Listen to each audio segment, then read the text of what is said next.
Hi అండి, అందరూ ఎలా ఉన్నారు? నేను బాగున్నాను, మీరు బాగుండాలని కోరుకుంటున్నాను. పచ్చడి అండి, నిమ్మకాయ పచ్చడి పడుతున్నాను.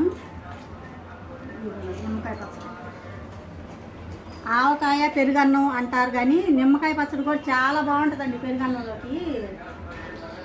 ఏముంది, ఒక డజన్ నిమ్మకాయలు తెచ్చుకొని ఒక 7-8 కాయలు కోసి ముక్కలు కోసిన, ఒక కాయని 4 ముక్కలు కోసి వేసి 2-3 కాయలు రసం పిండి, ఉప్పు కారం తగినంత వేసుకొని కలిపి పక్కన పెడితే 3 రోజులకి మాగిద్ది. అది పెరుగన్నంలోకి ఒక ముక్క పెట్టుకొని నంచుకుంటే ఆహా సూపర్ ఉంటుంది. చూడండి, బాగుంటుంది, చాలా బాగుంటుంది. మా ఇంట్లో ఎక్కువ తినేది నిమ్మకాయ పచ్చడి పెరుగన్నంలోకి. సి విటమిన్ ఉంటుంది, పైత్యం తగ్గిద్ది, అన్ని విధాల నిమ్మకాయ పచ్చడి చాలా మంచిది.